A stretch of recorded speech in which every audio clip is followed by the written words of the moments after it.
2025 டுவெல்த்துக்கான supplementary exam, public exam இதெல்லாம் முடிஞ்சிடுச்சு. இப்போ இதில் ஃபெயில் ஆனவங்க இல்லை ஆப்சண்ட் ஆனவங்க இவங்கெல்லாம் அடுத்தது எப்போ எக்ஸாம் எழுதுறது அதை பற்றி இந்த வீடியோவில் பார்க்கலாம். அடுத்த அரியர் பிரைவேட் எக்ஸாம் இனிமே 2026 மார்ச் ஏப்ரலில் தான் நடக்கும்.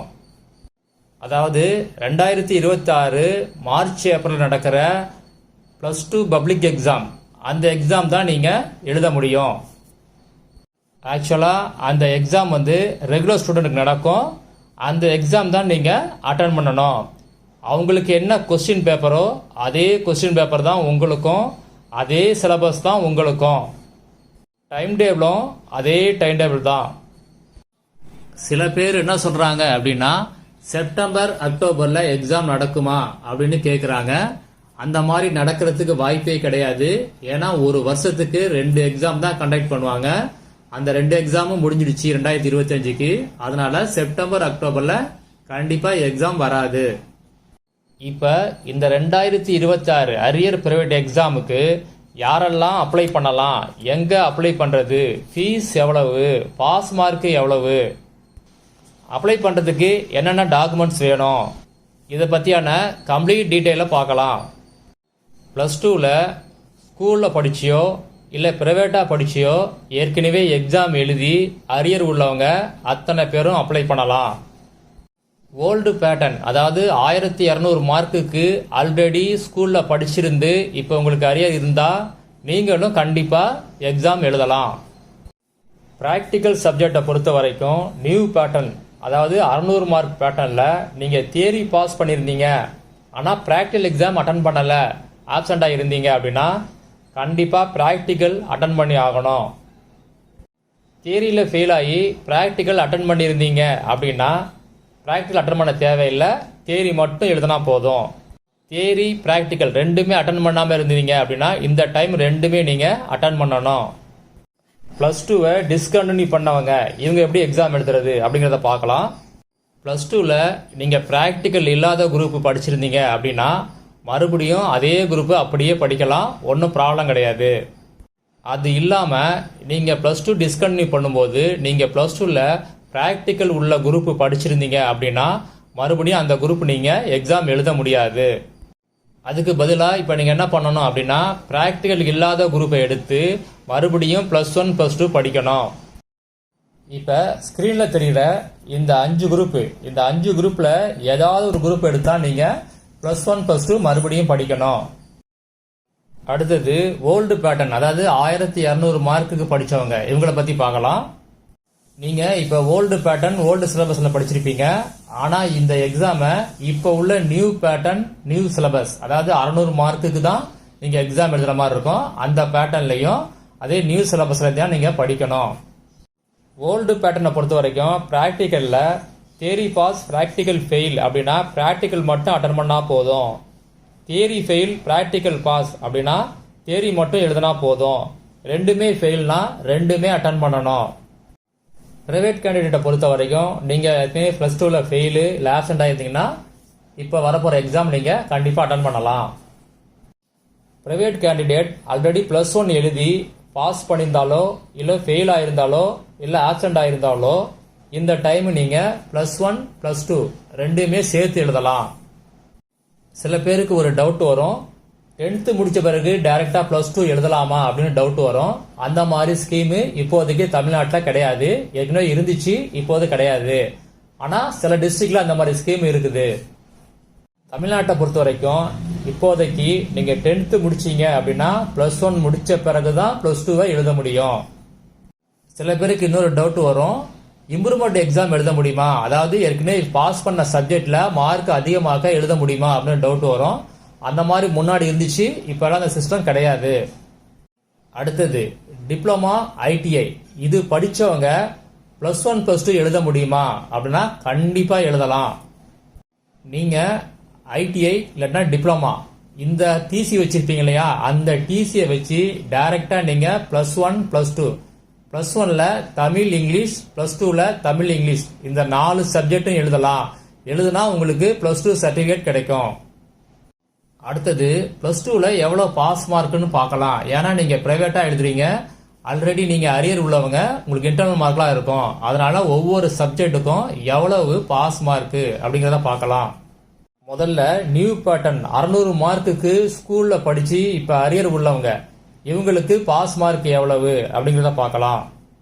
நீங்கள் 100 மார்க்குக்கு எக்ஸாம் எழுதுவீங்க, அதில் பாஸ் மார்க்கு 35. தியரி சப்ஜெக்டை பொறுத்த வரைக்கும் நீங்கள் 90 மார்க்குக்கு நீங்கள் எக்ஸாம் எழுதுவீங்க, கொஸ்டின் பேப்பர் 90 மார்க்குக்கு இருக்கும். சரிங்களா? இந்த 90 மார்க்குக்கு நீங்கள் மினிமம் 25 மார்க் எடுக்கணும். இன்டர்னல் மார்க் ஏற்கனவே 10 மார்க்கு, அதுக்கு எவ்வளோ மார்க் எடுத்திருப்பீங்க அப்படின்னு தெரியாது. ஆனால் டோட்டல் 35 மார்க் வரணும் 100க்கு. இன்டர்னல் மார்க்கை பொறுத்த வரைக்குமே எப்போதுமே அதில் எதுவும் பாஸ் மார்க் கிடையாது, நீங்கள் எவ்வளோ மார்க் வேணாலும் வாங்கலாம். ப்ராக்டிக்கல் சப்ஜெக்டை பொறுத்த வரைக்கும் தியரியில் நீங்கள் 70க்கு 15 மார்க் எடுக்கணும். கொஸ்டின் பேப்பர் 70 மார்க் இருக்கும், நீங்கள் அதில் 15 மார்க் கண்டிப்பாக எடுக்கணும். ப்ராக்டிக்கலை பொறுத்த வரைக்கும் 20 மார்க் இருக்கும், ஆனால் அந்த 20 மார்க் பாஸ் மார்க் எதுவும் கிடையாது, நீங்கள் அட்டன் பண்ணணும், அவ்வளோதான். அட்டன் பண்ணாமல் போனால் தான் ஃபெயிலு. அட்டன் பண்ணியிருந்தீங்க அப்படின்னா எவ்வளோ மார்க் எடுத்தாலும் அதில் பாஸ் தான். ஆனால் அதுக்கு 20 மார்க் அலாட் பண்ணியிருக்காங்க.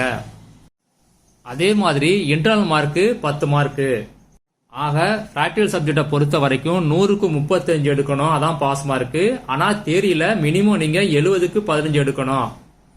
தியரியில் 70க்கு நீங்கள் 35 எடுத்து ப்ராக்டிக்கல் அட்டன் பண்ணியிருந்தீங்க அப்படின்னாலே நீங்கள் பாஸு. தியரியில் 70க்கு 35 மார்க் எடுத்து ப்ராக்டிக்கல் நீங்கள் அட்டன் பண்ணலை அப்படின்னா ஃபெயில். மறுபடியும் நீங்கள் ப்ராக்டிக்கல் மட்டும் அட்டன் பண்ணி ஆகணும். அடுத்தது ஓல்டு பேட்டர்ன், அதாவது 1200 மார்க் எக்ஸாம் எழுதுனா பார்த்தீங்களா, இப்போ நியூ பேட்டர்னில் எக்ஸாம் எழுதுவீங்க, உங்களுக்கு எவ்வளோ பாஸ் மார்க் அப்படின்னு பார்க்கலாம். நீங்கள் நியூ பேட்டர்னில் தான் எக்ஸாம் எழுத போறீங்க, நியூ கொஸ்டின் பேப்பரில் தான் எழுதுவீங்க. அதாவது 100 மார்க்குக்கு எழுதுவீங்க, அதை 200 மார்க்கு கன்வெர்ட் பண்ணி அவங்க உங்கள் மார்க் ஷீட்டில் போடுவாங்க. அந்த 200 மார்க்குக்கு நீங்கள் 70 மார்க் தான் பாஸ் மார்க்கு. இப்போ நீங்கள் தியரி சப்ஜெக்ட் எழுதுனீங்க அப்படின்னா அது 90 மார்க்கு தான் நீங்க எழுத முடியும். ஏன்னா கொஸ்டின் பேப்பர் 90 மார்க்கு தான் இருக்கும். சரி, இந்த 90 மார்க்குக்கு நீங்க எவ்வளவு மார்க் எடுத்தா நீங்க 200க்கு 70 மார்க் பாஸ் மார்க் எடுக்க முடியும் அப்படின்னா 90க்கு 31.5 மார்க் நீங்க எடுத்தீங்க அப்படின்னா 200க்கு 70 மார்க் எடுத்து நீங்க பாஸ் மார்க் உங்களுக்கு.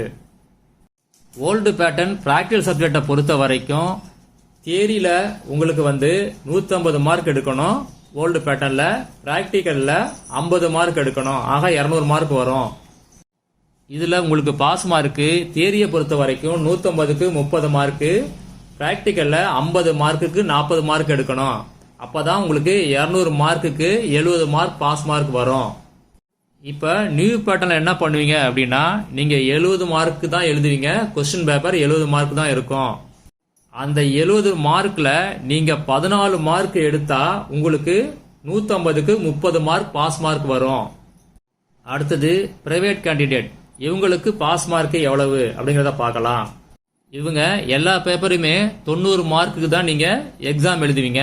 இந்த 90 மார்க் எக்ஸாம் எழுதுறத 100க்கு கன்வெர்ட் பண்ணி அந்த 100க்கு 35 மார்க் தான் உங்களுக்கு பாஸ் மார்க். அடுத்தது அப்ளை பண்றதுக்கு என்னென்ன சர்டிபிகேட் தேவை அப்படின்னு பார்க்கலாம். உங்கள்கிட்ட உள்ள எல்லா மார்க் ஷீட்டும் வேணும், அதோடைய ஜெராக்ஸ் காப்பியை நீங்க அங்க சப்மிட் பண்ணணும். ஃபர்ஸ்ட் டைமா +2 எக்ஸாமுக்கு அப்ளை பண்ண போறவங்க, இவங்க 11th பாஸ் பண்ணியிருந்தீங்க இல்ல ஃபெயிலா இருந்தீங்க அப்படின்னா கூட உங்கள்கிட்ட இருக்கிற 11th ப்ரொவிஷனல் மார்க் ஷீட்டு இல்ல ஹால் டிக்கெட் இதுல ஏதாவது ஒன்று சப்மிட் பண்ணா போதும். அடுத்தது எங்க அப்ளை பண்றது அப்படின்னு பார்க்கலாம். ஏற்கனவே அப்ளை பண்ணி எழுதுனவங்களுக்கு தெரியும் எங்க அப்ளை பண்றதுன்னு, அங்கேயே நீங்க அப்ளை பண்ணலாம். புதுசா அப்ளை பண்ண போறீங்க, இப்பதான் ஃபர்ஸ்ட் டைம் அப்படின்னா அதுக்கான லிஸ்ட்டை நான் இந்த வீடியோ டிஸ்கிரிப்ஷன் லிங்க்ல கொடுக்கறேன். ஒரு தடவை செக் பண்ணி பாருங்க. உங்களுக்கு நியரஸ்டா எந்த சென்டர் இருக்குதோ அங்க போய் நீங்க அப்ளை பண்ணுங்க. அந்த சென்டர் வேற ஒன்றும் கிடையாது, ஏற்கனவே உள்ள ஸ்கூல் தான் அந்த சென்டர். இந்த மார்ச் ஏப்ரல் நடக்கிற +2 அரியர் பிரைவேட் எக்ஸாமுக்கு எப்ப அப்ளை பண்றது அப்படின்னா டிசம்பர் 2nd வீக்ல அப்ளை பண்ற மாதிரி இருக்கும். அனௌன்ஸ்மெண்ட் அப்ப கொடுப்பாங்க. 1 வீக் டைம் தருவாங்க அப்ளை பண்றதுக்கு. அதுக்குள்ள நீங்க அப்ளை பண்ற மாதிரி இருக்கும். Exam time table next week announce பண்றதா சொல்லியிருக்காங்க. அப்படி இல்லைன்னா கூட ஆகஸ்ட் மந்த் அனௌன்ஸ் பண்ணுவாங்க. வந்த உடனே வீடியோ போடுறேன், நோட் பண்ணி வச்சிங்க. +2 அரியர் பிரைவேட் எக்ஸாம் என்ன அப்டேட் வந்தாலும் உங்களுக்கு இமீடியட்டா வீடியோ போடுவேன், மிஸ் பண்ணாம பாருங்க.